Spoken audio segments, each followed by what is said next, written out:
Alhamdulillahirrahmanirrahim. Puji syukur mari kami panjatkan atas kehadirat Allah Subhanahu wa taala karena berkat limpahan rahmat dan karunia-Nya sehingga pada siang hari ini Allah masih memberikan kesempatan dan kekuatan kepada kita untuk berkumpul di tempat ini. Tidak lain adalah untuk sama-sama menyatukan pemahaman kita terkait penerapan budaya positif di sekolah kita. Nah, materi ini kami alhamdulillah kemarin beberapa minggu kemarin kami sudah menyelesaikan pembelajaran di program Guru Penggerak bersama Ibu Eli. Baik Bapak Ibu, adapun materi yang kami dapatkan kemarin ini adalah tentang budaya positif. Tentang penerapan budaya positif di sekolah. Terkadang kita gini, budaya positif ini kita salah dalam mengartikan. Ya, positif ini kenapa kemudian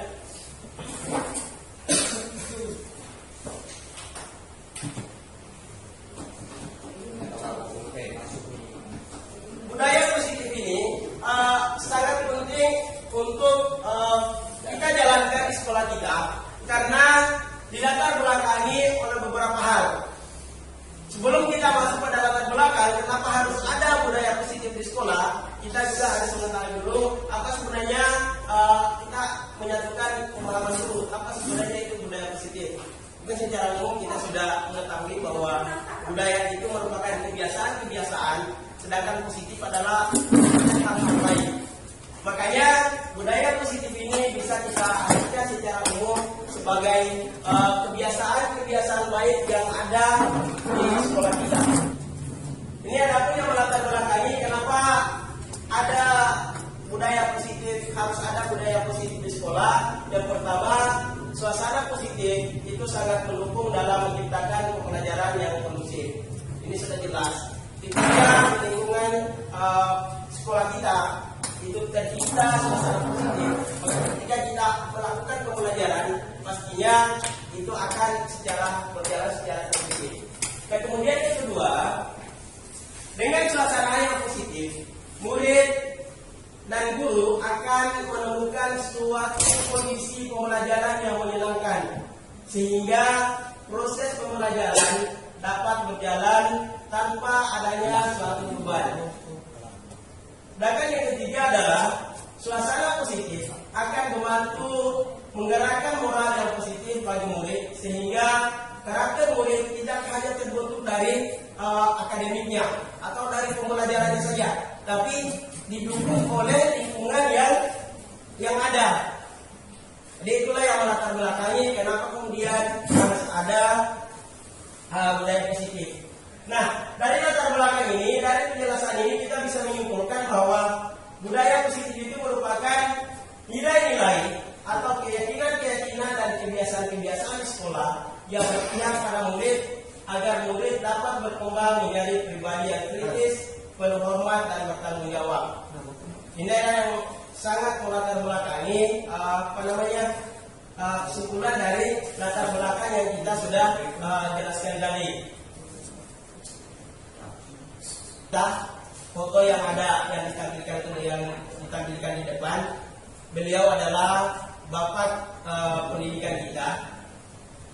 Jadi budaya positif itu tidak akan lepas dari peran kita sebagai guru, seperti yang diungkapkan oleh bapak pendidikan nasional kita. Beliau memberikan gambaran kepada kita bahwa peran pendidik itu diibaratkan sebagai petani, ya. Beliau mengibaratkan kita itu sebagai petani, yang mana tugas pendidik itu hanya menuntut tumbuh kembangnya peserta didik sesuai dengan kodratnya, baik kodrat zaman maupun kodrat alam. Nah, ini Bapak Ibu, ibaratnya kita sebagai pendidik itu diibaratkan sebagai petani, ya, sebagai petani. Tanaman yang kita tanami itu adalah peserta didiknya, kemudian tanahnya itu adalah sekolah. Sedangkan yang menanam itu adalah kita. Ketika kita menanam pohon, ya, ketika kita menanam jagung misalnya, tidak mungkin walaupun kita menginginkan misalnya kita tanam jagung di tempat yang berbatu.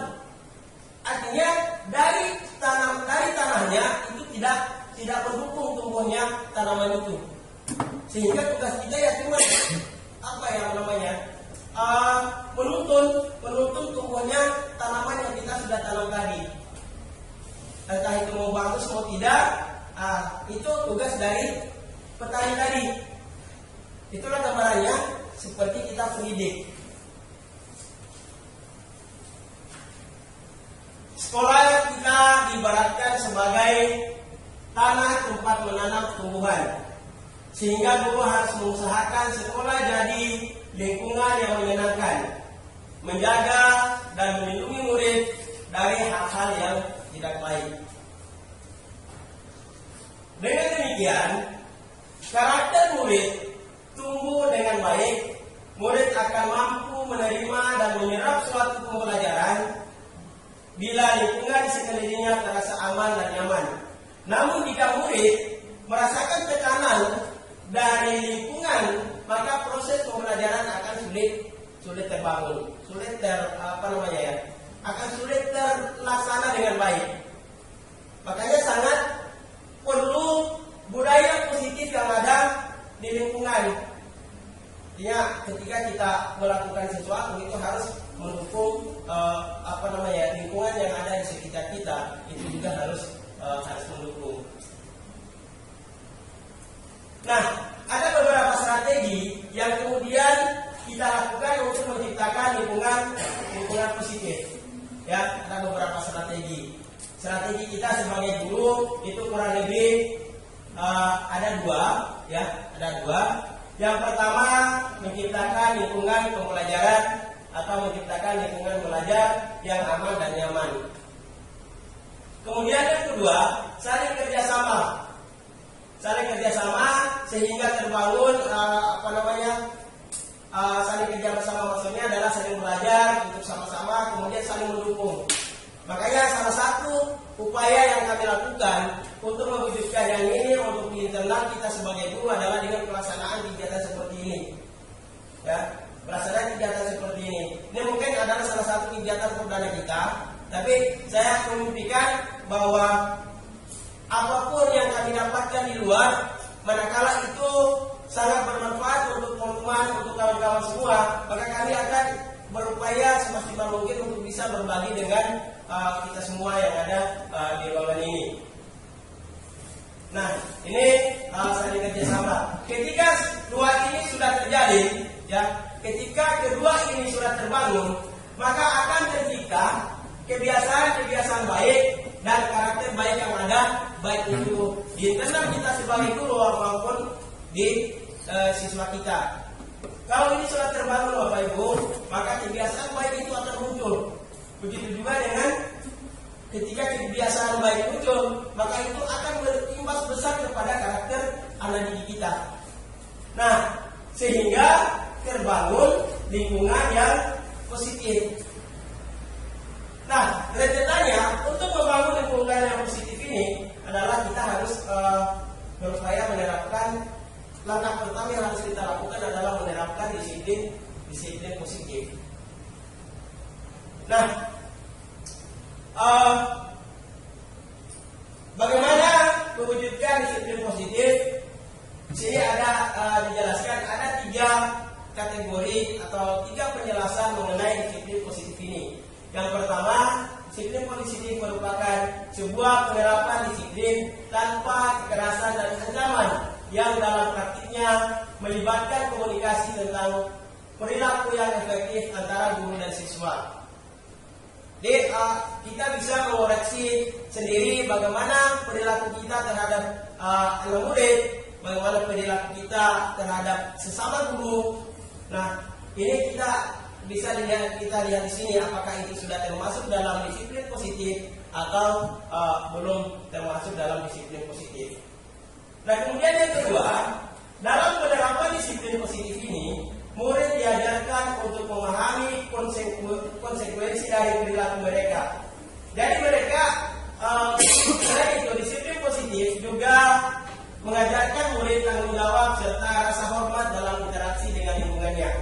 Nah, di dua poin ini, Bapak Ibu, di poin pertama ini baru saya mengetahui sebenarnya ya, baru mendalami tentang ternyata ketika kita melakukan disiplin positif itu ternyata kita tidak boleh dengan ancaman, ya, atau tidak misalnya dengan nanti insya Allah akan dijelaskan Ibu Eli itu tentang 5 posisi kita sebagai pendidik dalam menerapkan disiplin positif ini. Nah, begitu juga langkah-langkah dalam menyelesaikan, ya, langkah-langkah dalam menyelesaikan anak-anak yang disipliner. Nanti insya Allah akan dijelaskan Ibu Eli. Nah, ini dari penjelasan kedua ini dapat kita simpulkan bahwa disiplin positif itu merupakan salah satu cara penerapan disiplin untuk menumbuhkan kesadaran serta memberdayakan murid untuk melakukan sesuatu tanpa ancaman atau hukuman. Jadi ini dari garis bawahi Bapak Ibu bahwa untuk menegakkan disiplin itu ternyata kita tidak harus melakukan tindakan ancaman atau hukuman ke anak-anak didik kita. Nah, itu tentang bagaimana caranya agar kita tidak lebih mengedepankan ancaman dan hukuman, itu insya Allah akan dijelaskan Ibu Eli tentang cara-caranya. Nah, kemudian ketika disiplin positif itu sudah terbangun di lingkungan masyarakat, di lingkungan sekolah kita, maka akan akan menimbulkan nilai-nilai kebajikan. Kalau kita berbicara nilai-nilai kebajikan, ini sangat banyak sekali Bapak Ibu. Ya, mulai dari jujur, rasa hormat itu termasuk dalam nilai-nilai kebajikan yang harus ada pada setiap satuan pendidikan. Dalam setiap lingkungan kita itu harus ada. Ya, komunikasi antara individu dengan individu itu pasti akan terbangun yang ini, ya. Akan ada nilai kebajikan yang ada di situ. Nah, kemudian disiplin positif di sekolah yang diharapkan itu kita sebagai sekolah yang menerapkan kurikulum merdeka, nilai kebajikan yang diharapkan itu harus muncul ada 5 sesuai dengan yang tercantum dalam profil pelajar Pancasila. Nah, ini yang pertama adalah beriman, bertakwa kepada Tuhan Yang Maha Esa dan berakhlak mulia.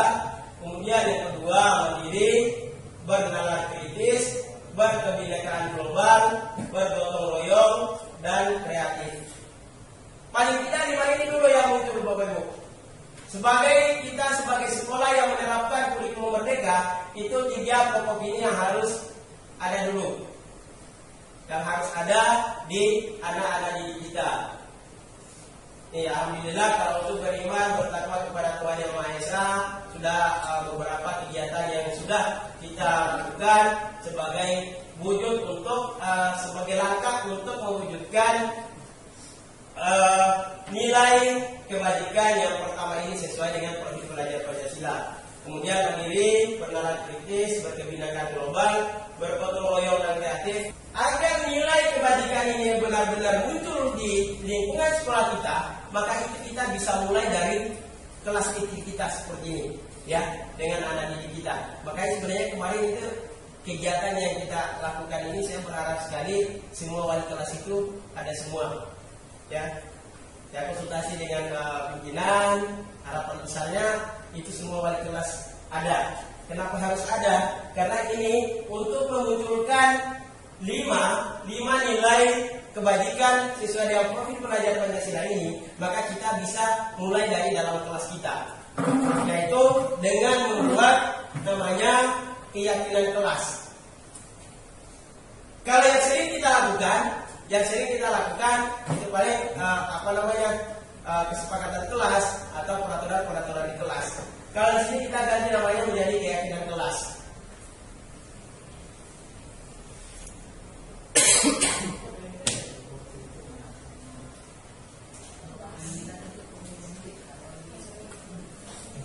Nah,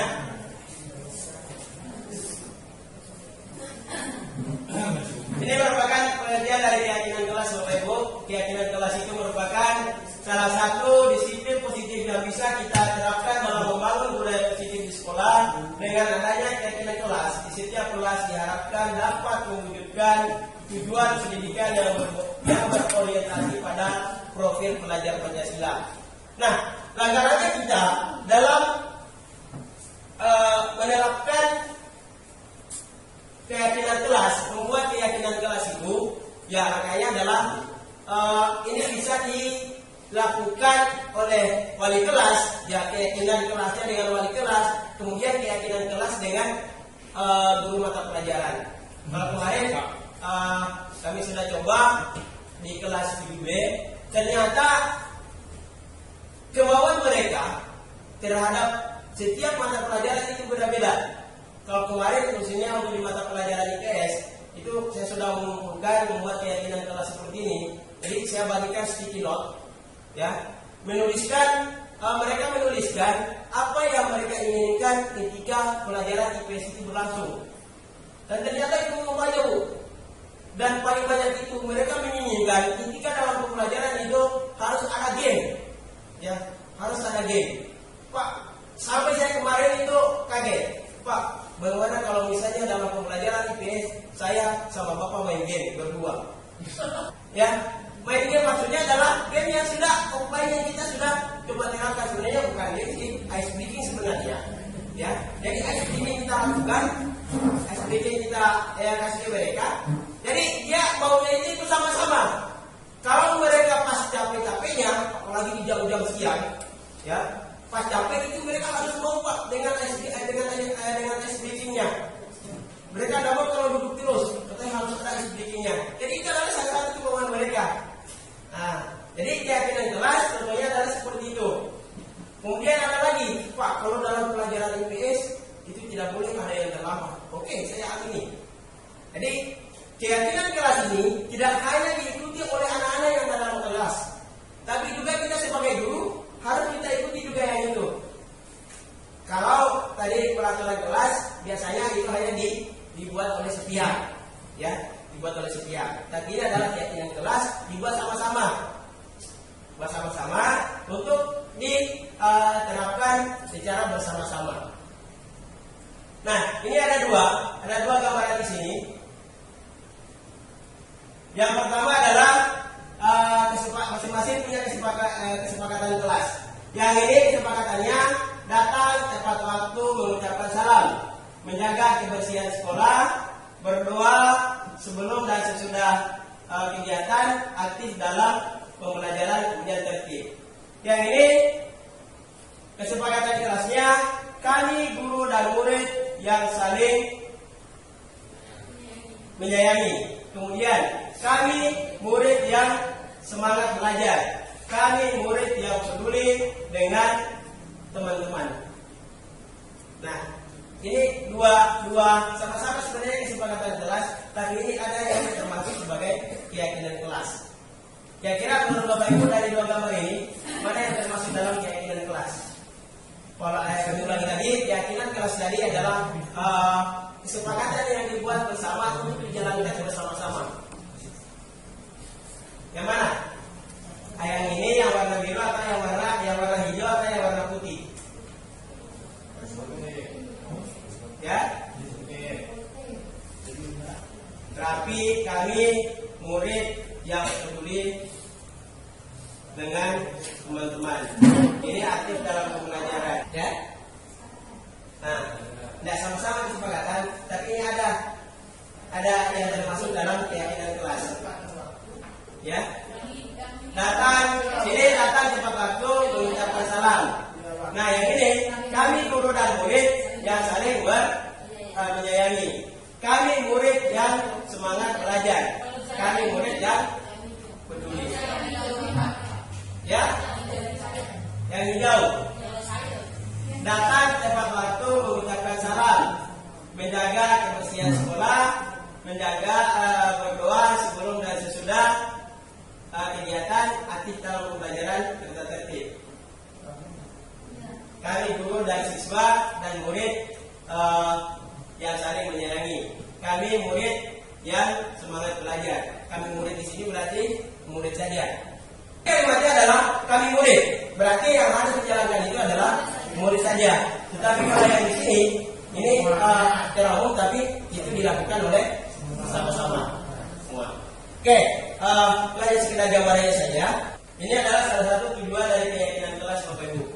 Tujuannya adalah menemukan keterlibatan murid dalam membentuk keyakinan kelas untuk mencapai kelas impian bersama guna pembelajaran yang efektif. Kemudian yang kedua, mewujudkan merdeka belajar berpihak pada murid.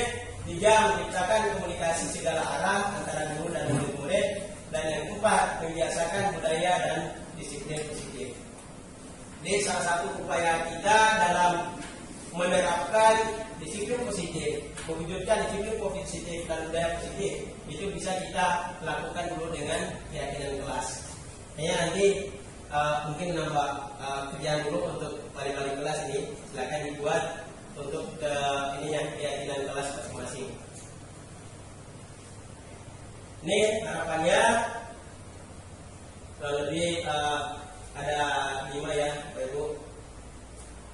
Jadi itu gambaran sekilas tentang bagaimana langkah yang harus kita lakukan dalam menerapkan budaya positif di sekolah kita. Mungkin itu saja Bu yang saya sampaikan. Mohon maaf atas segala kekurangan. Nanti kalau misalnya kita butuh sharing, bisa juga nanti kita coba menyatukan pendapat kita tentang bagaimana budaya positif ini kita bisa terapkan di sekolah kita. Sekian. Assalamualaikum warahmatullahi wabarakatuh.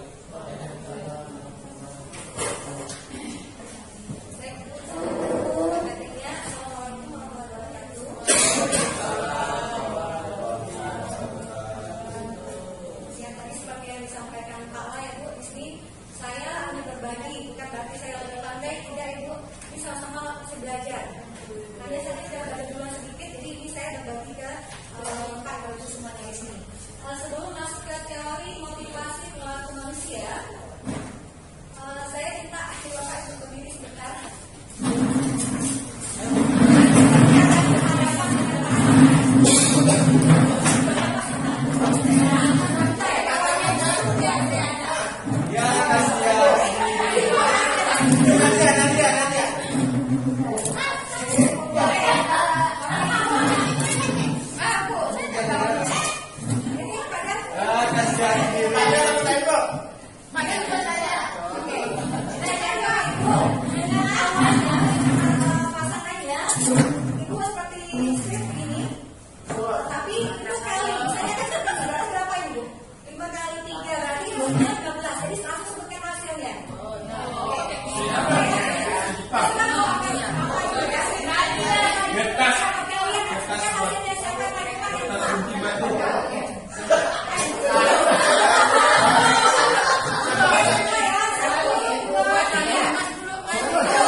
dari ke semua pertanyaan-pertanyaan tadi itu ada pada bahasan tentang seorang ilmuwan bernama Diana Dawson dalam bukunya Abstracting School Discipline itu menyatakan ada 3 motivasi. Ada 3 motivasi perilaku manusia. Itu yang pertama untuk menghindari ketidaknyamanan atau hukuman. Yang kedua, untuk mendapatkan imbalan atau penghargaan dari orang lain. Yang ketiga, untuk menjadi orang yang mereka inginkan dan menghargai diri sendiri dengan nilai-nilai yang mereka percaya. Nah, dari ketiga motivasi perilaku ini, yang mana yang paling betul menurut Pak Ibu, yang paling pas kira-kira untuk Pak Ibu sekarang? 1, 2, atau 3? Motivasi kita dulu. Ya. Oke. 3. Assalamualaikum. 1, 2, 3. 1 dan 2 adalah untuk motivasi eksternal dari luar diri kita. Ya.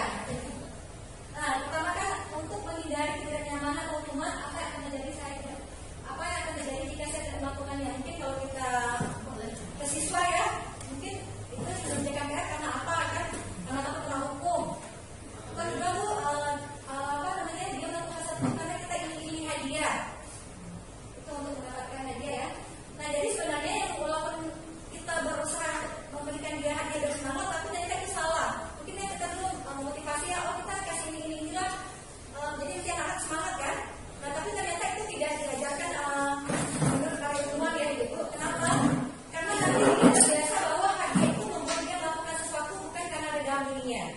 Nah, jadi yang paling benar adalah yang ketiga, motivasi internal, yaitu untuk menghargai diri sendiri. Jadi kita tuh melakukan tadi yang memang karena kita sadar akan sesuatu hal tersebut. Anaknya tadi misalnya rajin belajar atau mengerjakan tugas tepat waktu karena memang dia ingin pintar misalnya, bukan karena dia takut hukuman ataupun dia pengen dapat hadiah. Nah,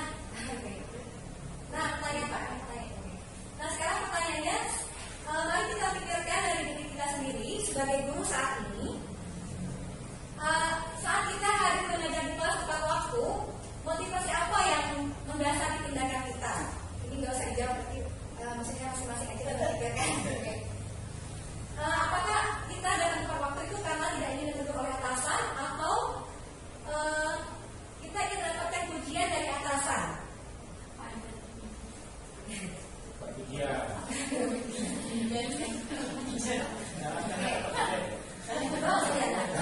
Strategi apa yang selama ini kita terapkan untuk menanamkan disiplin positif pada murid-murid kita dalam kelas dan bagaimana hasilnya? Ini sebenarnya sama-sama akan kita perbaiki dan pelajari.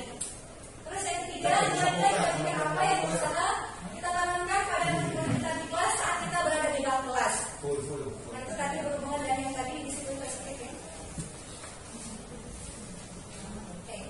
Hubungan konsekuensi dan restitusi.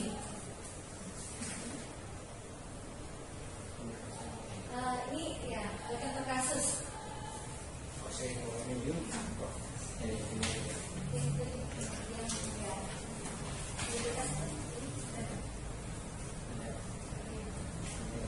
Nah, ini Bu, ada tindakan guru mencatat 100 kali di dalam buku kalimat. Saya tidak akan melamar lagi karena melamar ke sekolah. Ini berarti guru ke siswanya ya. Nah, kira-kira yang pertama itu hukuman atau konsekuensi? Nah, yang kedua, lari-lari di lapangan basket 2 kali karena telah berhenti di sekolah. Murid diminta untuk push up 15 kali karena tidak menggunakan masker ke sekolah. Menyantikan kertas sudah teman yang coret. Membersihkan tumpahan air di meja tulis karena tersenggol pada saat belajar. Murid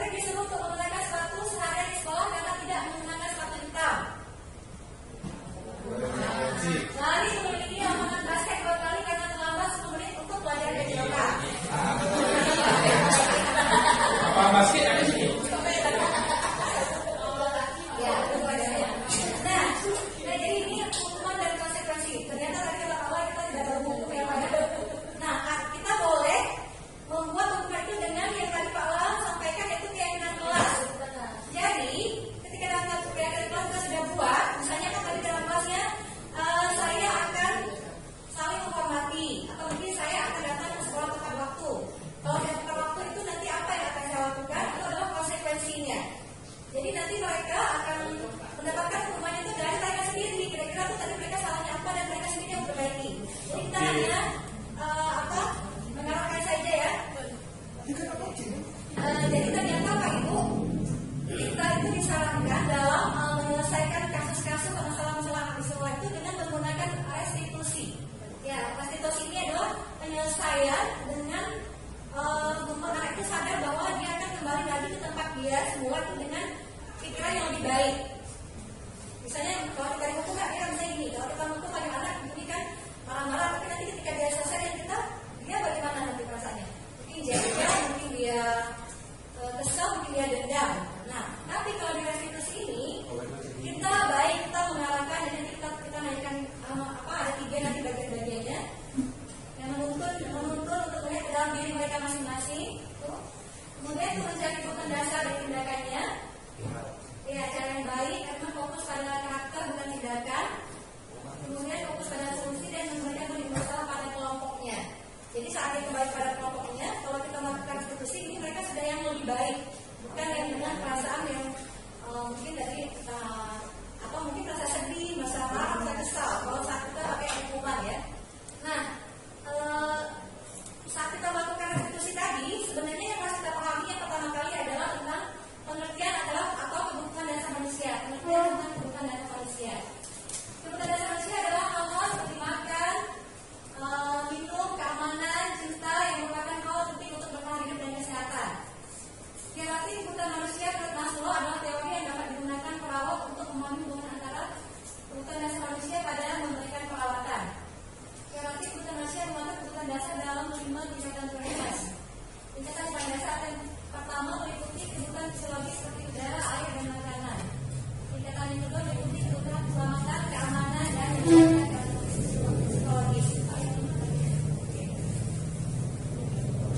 Nah, ini ya Bapak Ibu, jadi ada 5 kebutuhan dasar manusia. Yang pertama itu kebutuhan kasih sayang dan rasa diterima, kebutuhan akan kekuasaan, kebutuhan untuk kesenangan, kebutuhan untuk kebebasan, dan kebutuhan untuk bertahan hidup. Nah, nanti ketika kita melakukan restitusi kepada siswa, ketika restitusi, maka kita juga akan memperhatikan kebutuhan dasar siswa kita apa. Saat dia melakukan itu sebenarnya dia kebiasaannya dia apa, gitu mesti. Langsung ke. Nah, ini tadi ya, kebutuhan dasar manusia, senang, bebas. Senang itu terkait dengan kebutuhan dasar terpenuhi. Menghidupi melalui traveling, sehingga menjaga pikiran dan menimbulkan kesenangan. Bebas, kebutuhan kita dengan terkait dengan kebutuhan dasar bebas terpenuhi dengan suka mencoba-coba, selalu bergerak dan tidak terlalu terpengaruh dengan orang lain.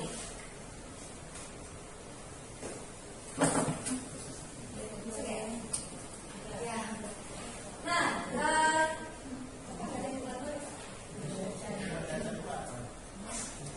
Nah, Ibu, Bapak, di sini yang selanjutnya adalah posisi kontrol. Ternyata ya kita tuh mungkin dulu sudah percaya waktu belajar ini, waktu diskusi, sudah tahu teori-teorinya, tapi sebenarnya sudah pernah kita alami. Cuma kita dulu nggak tahu ini ternyata ada teorinya, ada ini. Nah, ada 5 posisi kontrol guru. Yang pertama, 1 sebagai penghukum. Nah, seseorang yang penghukum bisa menggunakan hukuman fisik maupun verbal. Orang-orang yang menjalankan posisi penghukum senantiasa mengatakan bahwa sekolah memerlukan sistem atau alat yang dapat lebih menekan murid lebih dalam lagi. Nah, ciri-ciri apa nih orang yang penghukum? Itu ada suara tinggi, bahasa tubuh, mata melotot, dan menyebut atau menghakik.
dia tuh jadi oh dia merasa bersalah. Dan ini juga tidak dianjurkan untuk kita sebagai guru. Masalah ini juga tidak dianjurkan kita sebagai guru, karena masih katanya akan menimbulkan ya. Nah yang ketiga, guru sebagai teman.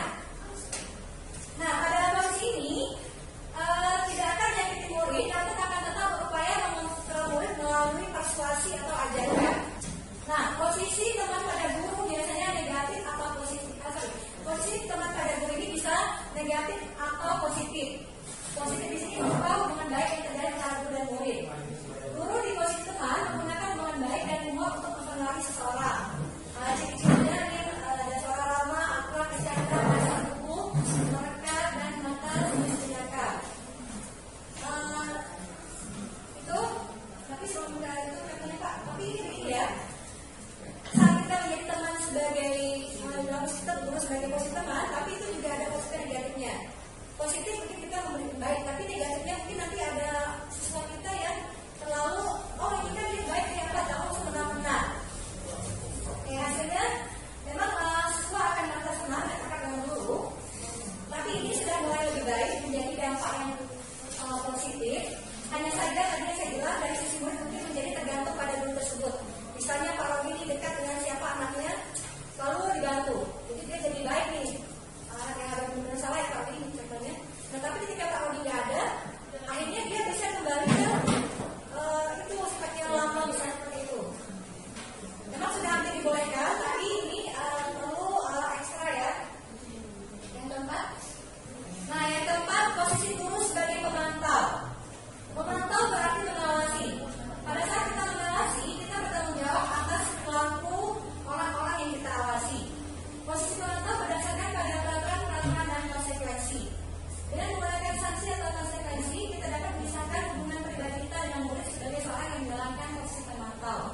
Ciri-cirinya nada suara dasar, bahasa tubuh formal. Misalnya Adi, kamu jam berapa kita mulai? Hari Pak, kamu mengamat 15 menit. Apakah kamu sudah mengerti konsekuensi yang dilakukan dengan terlambat? Maaf Pak, saya harus tinggal kelas pada jam istirahat nanti dan mengerjakan tugas seperti orang saya. Ya benar, nanti pada saat istirahat kamu harus tinggal kelas untuk menyelesaikan tugas yang tertinggal tadi. Saya tunggu. Ini sudah dianjurkan kita sebagai seorang guru, yaitu posisi kita sebagai pemantau. Ini Bu yang kasus Adi dan guru ini adalah termasuk dari bagian nanti restitusi yang akan saya paparkan lagi di belakangnya.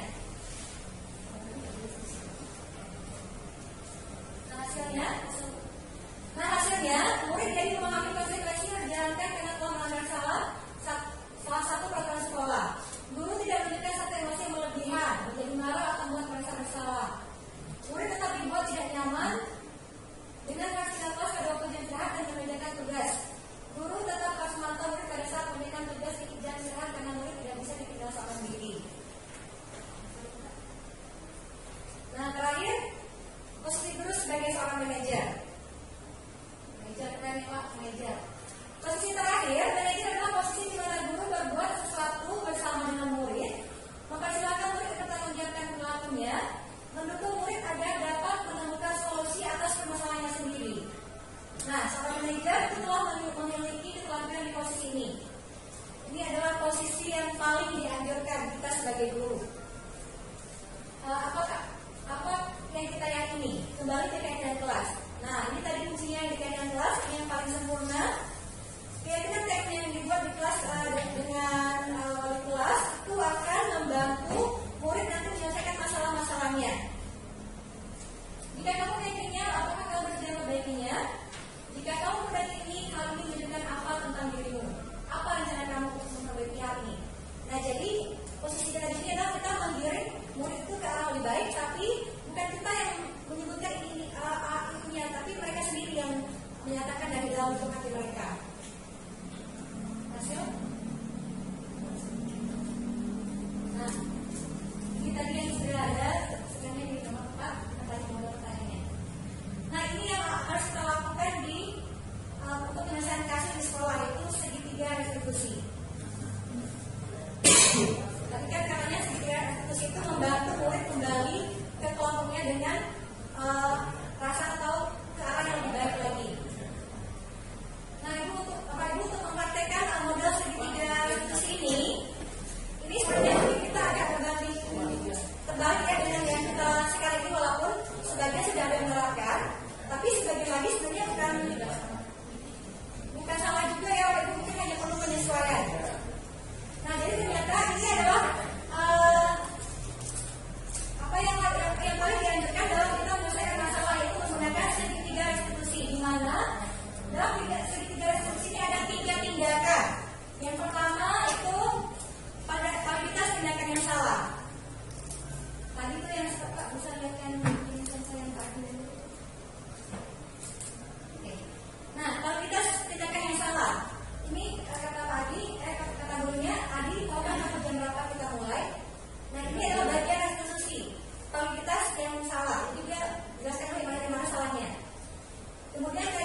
satu kegiatan kelas bersama.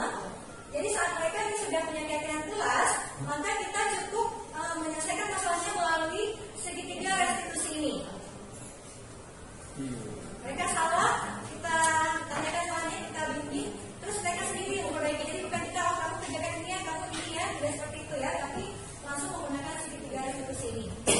Untuk awal-awal ya, sama mungkin dengan Bapak Ibu dengan dari saya sekarang ini mungkin ini nggak mau apa nggak bisa nih dijalankan di sekolah kita, misalnya seperti itu ya Bapak Ibu. Ada kayak sama pendapat dengan saya ya, awal-awal ya. Nah tapi Ibu, inilah namanya kita berproses sekarang lebih baik. Mungkin hasilnya bukan sekarang, tapi kita coba dulu dari sekarang. Mungkin ini akan berhasil di semester depan atau di tahun-tahun depan. Mungkin kalau sekarang kita lakukan, memang masih itu belum akan sempurna, tapi itulah proses kita harus melakukan perubahan. Kira-kira Pak Ibu, ada nggak yang ingin ditanyakan atau mungkin tadi apa sih mau apa pembaliknya lah? Kira-kira yang saya laporkan tadi itu bagaimana menurut Pak Ibu? Ya berat kan seperti saya bilang tadi, mungkin ada yang oh Ibu ini susah nih kayaknya dengan sama kita nih anak-anaknya begini bisa ya, atau gurunya ini gini misalnya. Nah bagaimana Bapak Ibu? Kalau menurut saya sih dari semua masalah yang ada itu kebanyakan sesuai dengan yang materi Pak tadi, yaitu tentang budaya positif. Nah yang biasanya sih di budaya dulu, karena budaya baik kita semua ya itu budaya masih sangat kurang. Nah budaya positif itu sebenarnya salah satunya itu sangat mendukung dalam kegiatan dimanapun kita berada. Tapi faktor-faktornya itu banyak, bukan hanya diterapkan saja di sekolah. Ternyata itu banyak kerjasama baik dari orang tua, masyarakat maupun dinas yang terkait. Kalau hanya kita terapkan di sekolah saja budaya itu bersih, tadi kan ada lingkungan, membuat siswa rasa aman, nyaman. Itu sebenarnya siswa sudah datang dari sekolah, dia kan punya beban. Beban itu kita nggak tahu. Kalau saya beban yang pertama itu dia berpikir hari ini saya mau main ini, itu dari misalnya. Itu masalah. Sebenarnya bukan hanya di sekolah saja, tetapi tugas kita seorang guru, kita harus mencari apa sumber masalah dan bagaimana solusinya. Tetapi kalau bisa kita bukan hanya bekerja sesama guru saja di sekolah, tapi harus terkait dengan instansi-instansi yang berhubungan dengan pendidikan. Salahnya satu mungkin kita di Pramata ada UPT, kerjasamanya kemana? Mungkin di lingkungan luar dari sekolah, itu yang pertama. Kemudian masalah kejadian anak itu mungkin hampir setiap hari, mungkin semua yang kita orang dulu merasakan, baik itu dari tingkah laku siswa, dari psikologi siswa, dari masalah siswa, dari belajar, dari disiplin siswa, itu mungkin setiap hari kita laksanakan. Cuma masalahnya kita belum ada dari tindak lanjutnya. Nah, itu yang perlu kita sama-sama kita perbaiki sama-sama. Nah sebenarnya ini materi ini sebenarnya bagus kalau kita introspeksi diri setiap hari kita melakukan. Saya yang tadi saya nggak tahu Bapak Ibu guru, tapi kalau saya mungkin setiap hari tanpa sengaja, tanpa sadar pernah laksanakan, mungkin dari bahasa tubuh, dari bahasa yang dibuat. Nah kalau Bapak ini mungkin hampir setiap hari itu dilakukan secara spontan tanpa kita berpikir. Nah sebenarnya tujuan itu bukan untuk hal-hal yang merusak perilaku siswa. Sebenarnya secara bisa berpikir itu merusak, karena secara spontan kita nggak menyadari itu sangat merusak psikologi. Itu saya rasa kita sama-sama perlu introspeksi diri, sama-sama belajar, sama-sama memahami itu sangat luar biasa. Terima kasih. Terima kasih Pak. Ya, saya dulu ya. Oke Pak, tadi saya menangkap ya Pak, tapi di sini memang akan ada lanjutannya. Kita mulai dari diri kita dulu dari dalam sekolah. Makanya tadi Pak Awal menjelaskan dari kita, kemudian menjelaskan dimulai dari berbagai pelajaran di kelas, dimulai dari wali kelas, makanya nanti akan terbentuk sampai ke sekolah dan akan berimbas kepada luar ya Pak. Makanya sekarang kita jangan mengajak orang dulu, yang penting kita dulu yang mulai. Bagaimana kita bisa mengajak orang, tapi kita belum mulai. Jadi mulai dari diri kita dulu, mulai dari kelas kita, maka pelajaran kita, dan maka akan berimbas kepada sekolah dan masyarakat. Begitu ya kalau dibangun nanti kita bisa nyebut, oh kita udah bagus, kita tinggal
tadi apa yang disampaikan oleh Ibu Edi bahwa untuk agar tercipta budaya positif di lingkungan bukan hanya di lingkungan sekolah kita tapi juga di lingkungan luar sekolah, itu paling tidak kita mulai dulu dari hal-hal yang kecil tadi. Jadi kita mulai dulu dari awal, dari kelas kita, dari kelas kecil kita. Kalau misalnya, biarkan saja kalau misalnya kita yang ada di dalam ruangan ini menerapkan keyakinan kelas ketika kita masuk kelas, dan itu dalam satu hari misalnya yang masuk di kelas itu adalah rata-rata menerapkan yang itu keyakinan kelas. Jadi setiap anak mereka tidak akan ada yang melanggar karena mereka sudah menuliskan, mengingat kembali apa yang mereka sudah sepakati di keyakinan kelas. Nah, kalau misalnya itu sudah terjadi, ya sudah ada, maka itu akan ada imbasnya, ada imbasnya ketika mereka sudah sampai keluar. Dan itu kalau sudah kalau kita ibaratnya itu sudah menjadi kebiasaan, maka pasti akan terbawa sampai kita keluar. Biasanya kayak gitu.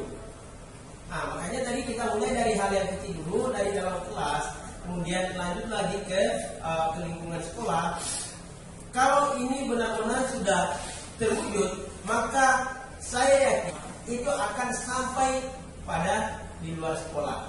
Hanya ini ada harapannya kita ada dalam ruangan ini dan tidak kita buat dulu kesepakatan keyakinan kelas kita. Saya guru IMAPA IPS, setiap masuk kelas dan tidak saya buat dulu yang itu.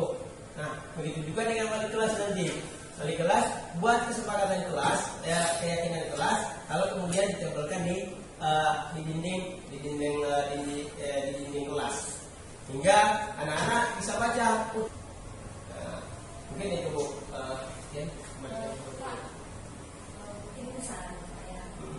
Bapak tadi buat keyakinan kelas, nah keyakinan kelas itu nanti akan diterapkan murid sama guru untuk mulai positif dan ilmunya. Nah ini bisa diterapkan kalau bahasa saya waktu antara kita di majelis guru, bisa dengan kita dengan guru keyakinan apa ya. Jadi keyakinan majelis guru berterima bisa ya, supaya nanti tentunya lingkungan yang positif lagi. Ada pendidikan Pak, apa ya? Bagaimana? Memang sudah ada peraturannya. Kita masuk jam sekian, kita keluar jam sekian. Memang ada peraturannya. Tapi alangkah lebih baiknya kalau rasa saya kalau kelas itu menjadi baik dilakukan keyakinan kelas, mungkin lebih baik kami di majelis guru apabila ada keyakinan di majelis guru. Itu menurut saya.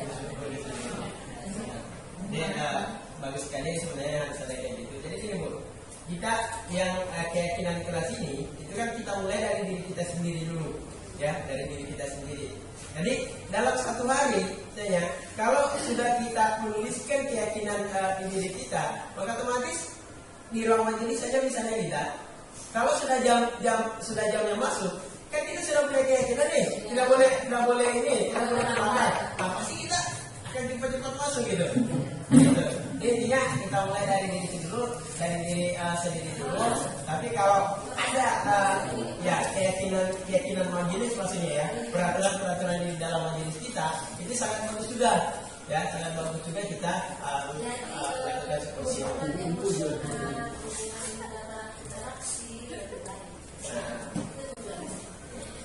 Ya, makasih banyak Bu. Nah, gue aja ada apa gue? Boleh aja Pak, itu nanti yang pertama kali kita masih melakukan dulu dilanjutkan kenapa Pak Ibu? Karena tujuan dari semua budaya positif restitusi segitiga ini adalah untuk supaya murid kita nyaman belajar, agar mereka bisa menggunakan dengan yang baik. Nah, tapi untuk juga kata ini mungkin boleh jadi itu pasti nanti untuk ibunya lagi mungkin dia lebih semangat, dia lebih apa kan? Tapi nanti dikomunikasikan sama-sama ya. Pak Robi tadi ada yang saya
distribusi dari itunya sama. Dan itu berarti setiap bulan berdasarkan wajibnya dengan siswa Karena selanjutnya.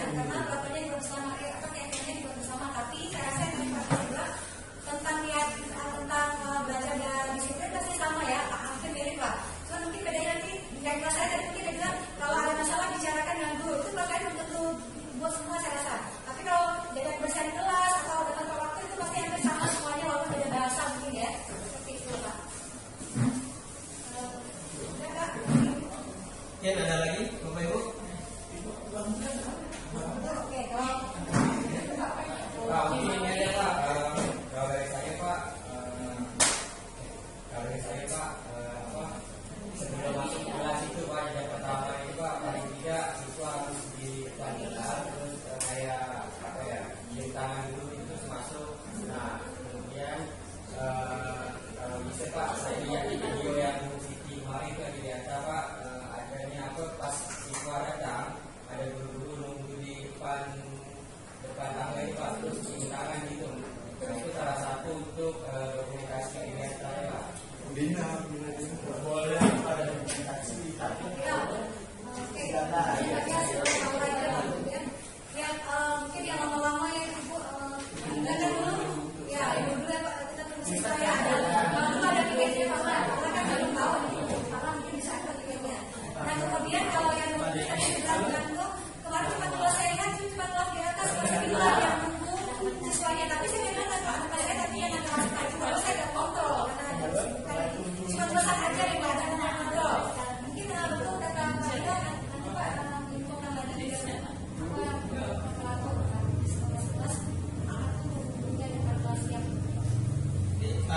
Boleh nanti kita ini aja kalau misalnya, nah itu kan harus melalui kesepakatan kita bersama.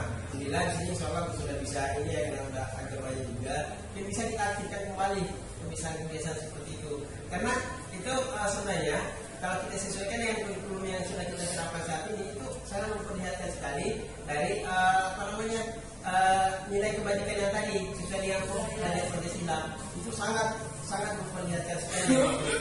Nah mungkin insya Allah kedepannya kita akan coba inikan lagi, kita akan aktifkan lagi yang itu.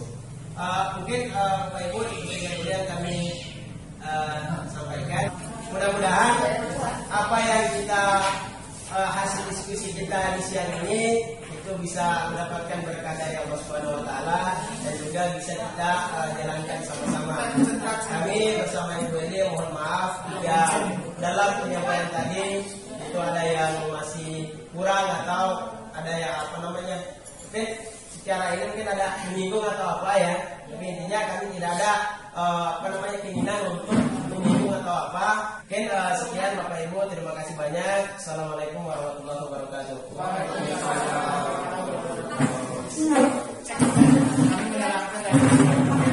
Tewan, off, cut.